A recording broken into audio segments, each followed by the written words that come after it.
Lance is a great supporter of Democrats and a wonderful friend, and thank you for having us all up here in your modest offices. And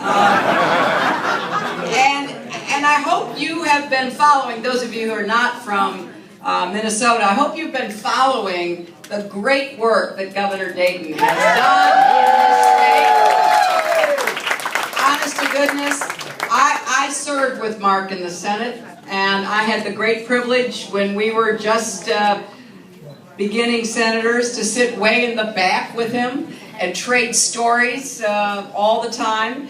And I love making the comparison between what's happening in Minnesota and its neighbor, Wisconsin. I don't know, I think we've got a couple of people from Wisconsin here as I look at the list. Yes, that was a good choice, because if you look at nearly any measurement as to which state is doing better, Minnesota wins hands down. And I loved it when Mark basically told the Republicans in the legislature, I'm going to veto everything until you come to your senses. And I just want to, in front of a lot of people from around the country, Mark, just tell you how proud I am and how grateful I am to you as my friend. I think Congressman Tim Walz is here somewhere. Yay! Congressman, thank you.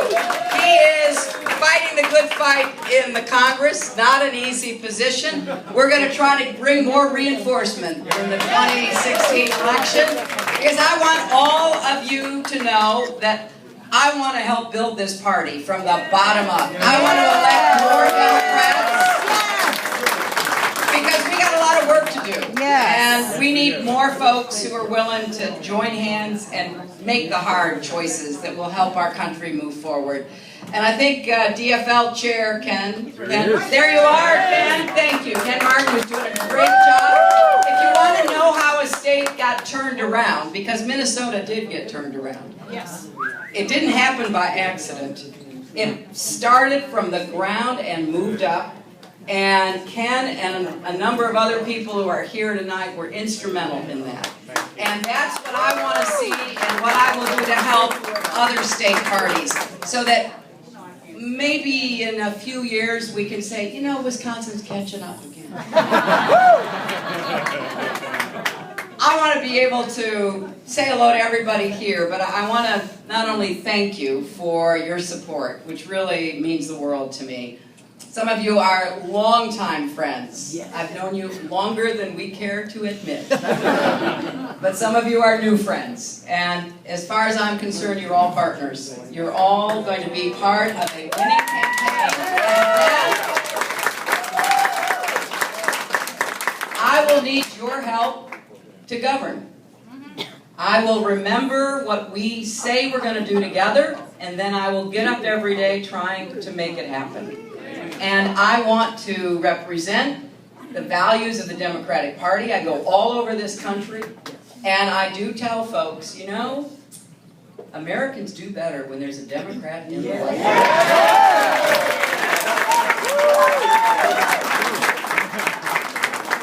And I have a favor to ask. I would like each and every one of you to leave here tonight as my ambassadors.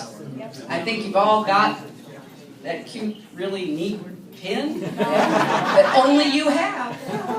Nobody else. I'm from Guam.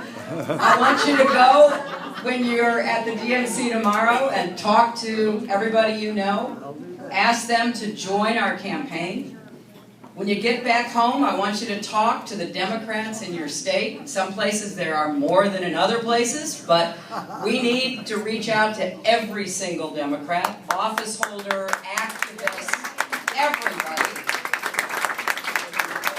and ask them to join this campaign. I hope everybody's had a chance in the last days to meet some of my team who are here. I know that Robbie Mook and Marlon Marshall and Charlie Baker and others are working as hard as they can to answer people's questions, to get out and to be part of your conversations about what we're going to do to win, and not just win in the states we've won in the past, but really turn some more states purple. Get those to turn blue.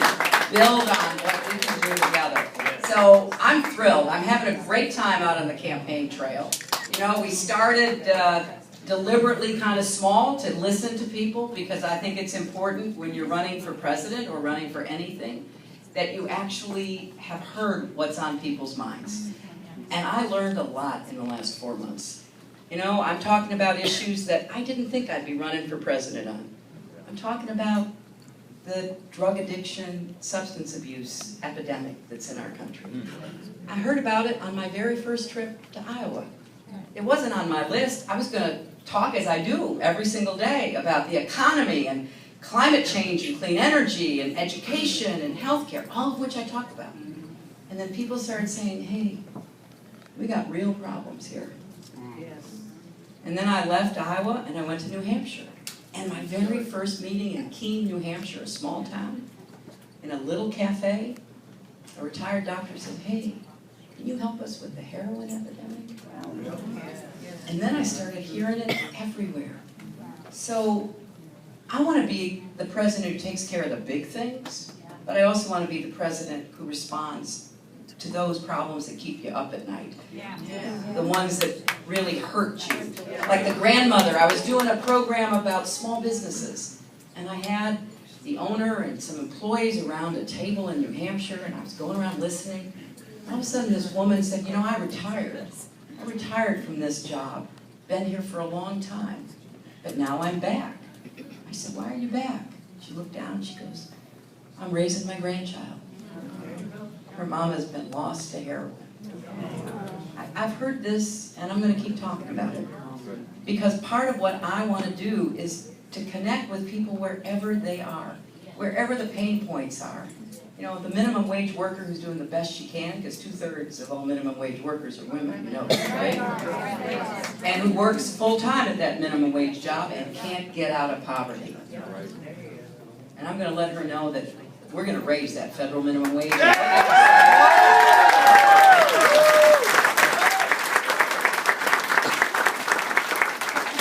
going to support cities and states going even higher.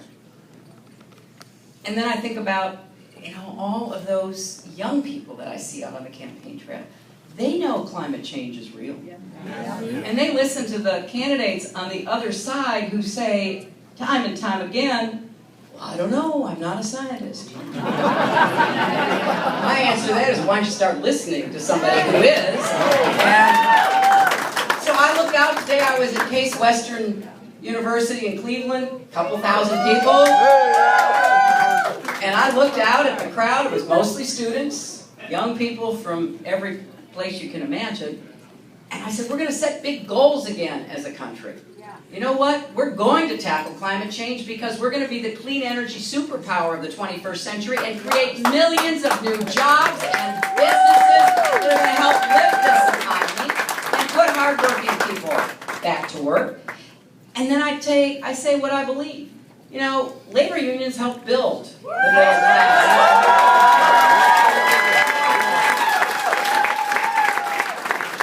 And I'm going to be a president who uses the bully pulpit to make the case to Americans that they could get a better deal if they were organized.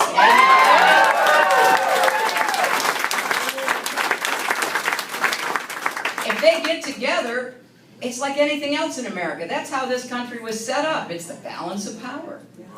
And you got to have some oomph on your side. You got to stand up and say, hey, I deserve better. And I'm going to keep fighting so that people get a better shot. Because right now the deck is stacked in favor of those at the top, and I'm going to reshuffle that deck.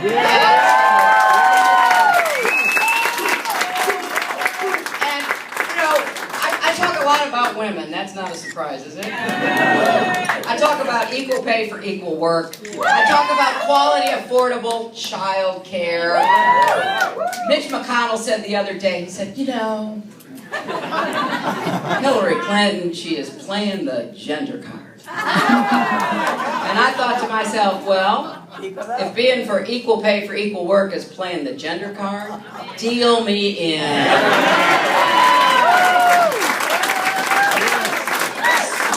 So, we got a lot to talk about. We got a lot to advocate for. We got to stand up for comprehensive immigration reform. We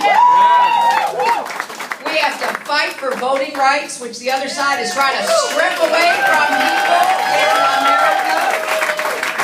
I want to see every 18-year-old universally registered when they become 18, so that they're fully part of American democracy. I will fight to protect a woman's right to choose, and I will defend Planned Parenthood. And I'm going to do everything I can to get dark, unaccountable money out of our politics, including pushing for a constitutional amendment to undo Citizens United. That's what it's about. And I will work to make sure that we implement marriage equality and we begin moving against discrimination against the LGBT community. Well, I could get really carried away with that. We want a chance to personally say hello to each and every one of you. Yeah, you know, it's preaching time. And you know, from my perspective, we have a lot of work to do here at home, and people come up to me and they kind of say, well, how can you get anything done with the other side? I said, well, look, I'd be the first to tell you, it's not easy. But I did it when I was a senator. I worked across the aisle all the time. With a lot of people I didn't have much else in common with, except on a particular area where we were both focused. Because I will go anywhere, anytime to work with anybody to find common ground. And today in Cleveland, I was introduced by the most attractive young woman. And she came up to me and she showed me a picture on her phone of me with her 8 years ago. Wow. She said, I'm here because I was in foster care. I went into foster care when I was 13 and I was in 13 placements. I went to 5 high schools and it was really a struggle for me. But she said, you held a meeting and you invited those of us who were in foster care to come talk to you. And we talked about that meeting and she said, so I'm here to introduce you and to say why I'm supporting you. I tell you that story not only because it was so moving and she was so impressive, but when I was working on foster care and adoption reform when I was First Lady, I was looking at where I could get Republican support. And I learned that Tom DeLay, otherwise known as the Hammer, had been a foster parent, he and his wife. So I called him up. I think it was the biggest shock in his office that I was on the other end of the phone. It took a while, but they finally brought him to the phone. I said, Congressman, this is Hillary Clinton. Silence. I said, it really is. I said, you know, I know you care about foster kids and adoption, so do I. Would you be willing to work with me? Silence. He said, well, on what? I said, to make some changes in the law that might give these kids a better shot, particularly the ones who are aging out of foster care. And why, it makes no sense to me that we take people out of families when there might be a grandparent or an aunt or an uncle who with a little bit of financial help could take care of their own kin. So let's do some work on kinship, foster care, and adoption. And let's try to find some ways to help grandparents who are raising those kids and give them more support.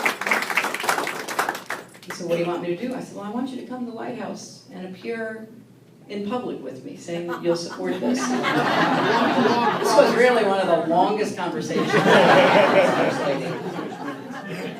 And he said, well, I'll do it. And this is a man who did not have a single good word to say about me or my husband. But he came, and we held that public event. And then we went to work on legislation, and we made some changes. So I say that because I don't think any of this will be easy, but there are no substitutes for building relationships on things that people care about and to find that common ground, but to stand your ground when you need to. I will do both. And I can't promise we're going to change hearts and minds immediately, but we're going to run a campaign on an agenda that I believe will work for America. To renew that basic bargain so everybody has a chance. And of course, you know, I can't speak to a bunch of anybody's without mentioning my grandchild.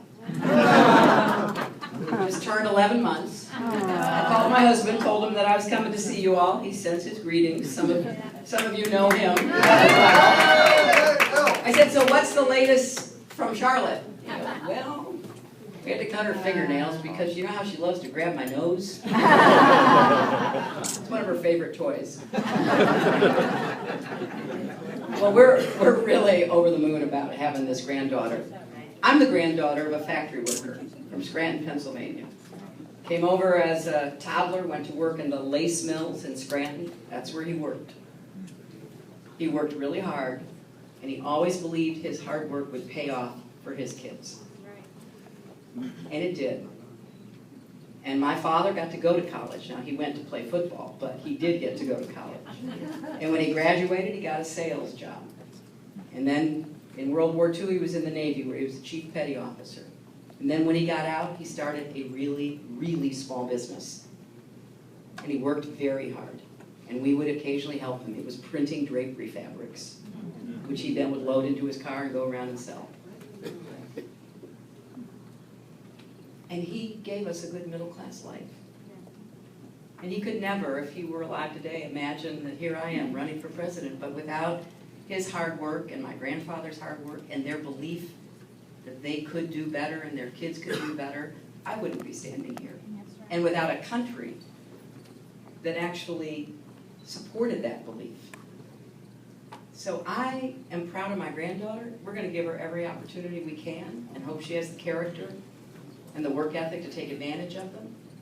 But I don't think you should have to be the granddaughter of a former president to realize the promise of America. Yeah. I think you should be any child, any grandchild, granddaughter of a factory worker or the grandson of a farm worker. And a future former president. A future president.